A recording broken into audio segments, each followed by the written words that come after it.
Home and Gardening with Monique.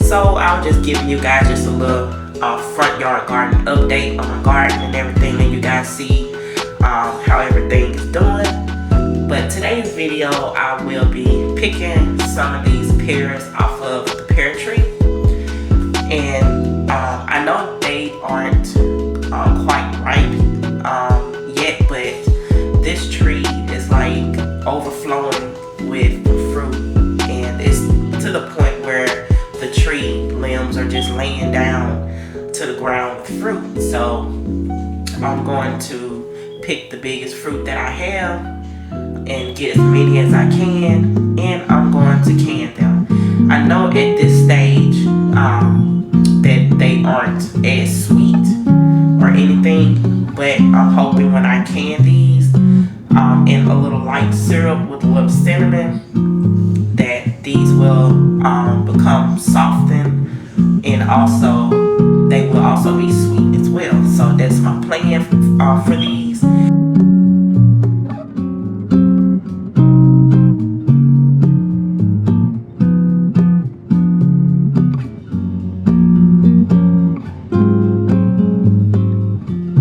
So I'm going to take this pear and I'm going to peel it. I'm going to cut it in fours and also take the core out. So I have all of my pears peeled and cut, and I have them sitting in some lemon water, as you can see here.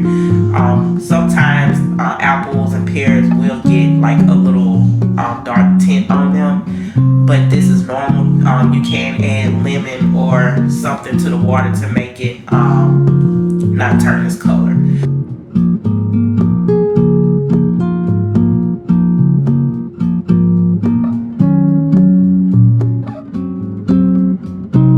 And I'm also showing you guys that I have my quart-sized mason jars in some boiling water to keep them warm until I make my syrup for my pears. This is the measurements of what I use to make the syrup for the pears. So I just put everything together on the stove on high heat, and I let this come to a boil for 5 minutes. I'm unaware of how many pounds of pears that I have, but all I can tell you the amount of pears that I picked.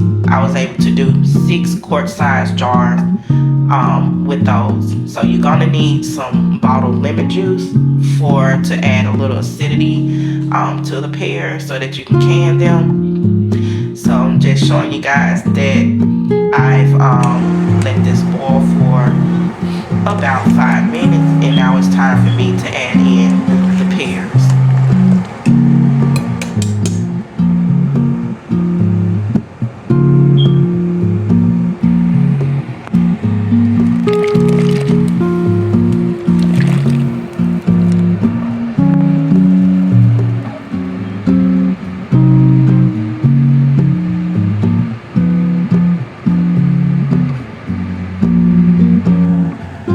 So while the pears are coming to a boil, I'm going to take my jars and place them on my towel on the countertop and get those prepped up for canning.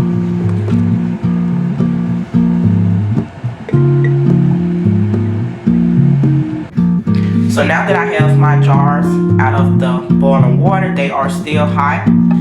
And when you're doing a hot packing procedure, you do want your jars to stay warm or hot.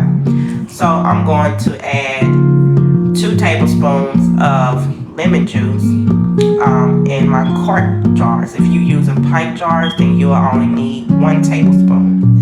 And lemon juice is needed to add acidity to the pears, because pears are low acidity to no acidity, and that's important to have some acidity present in the jars to fight off any bacteria or anything that may make your canning goods spoil quickly or go bad.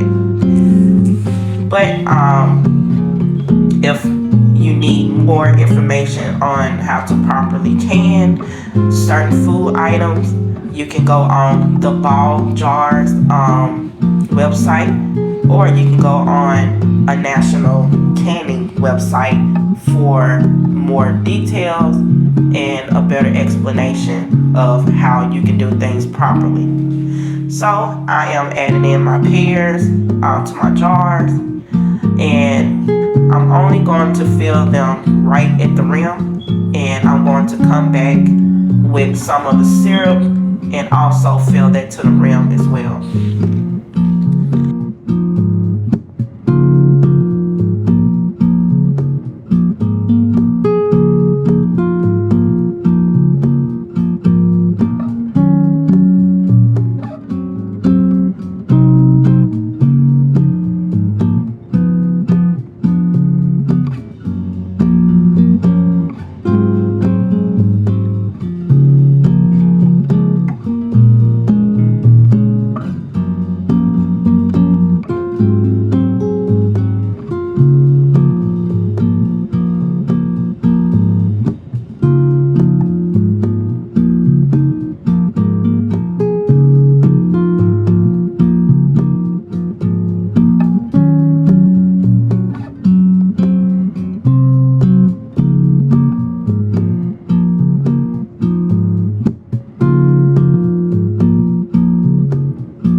So I have mason jar number 1 ready, and as you can see, I put the liquid right at the rim. You don't want it all the way to the top. And you're also going to need a debubbler, but I don't have a debubbler, so I'm going to use the bottom half of a knife, and I'm just going to kind of poke it in between the pears to release any bubbles, so that that way you will know if you can fit more pears in here by pushing down on each pear and releasing any bubbles in there. So it appears that everything is fine and I have the right amount of pears in that jar. So now I'm going to start on my next jar and do the same procedure as well, and I'm just moving that one kind of on down the line. So I'm going to do the rest of these, and I will be right back.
Finally finished with the few jars that I have. I do have more that I have to can. So on to the next step.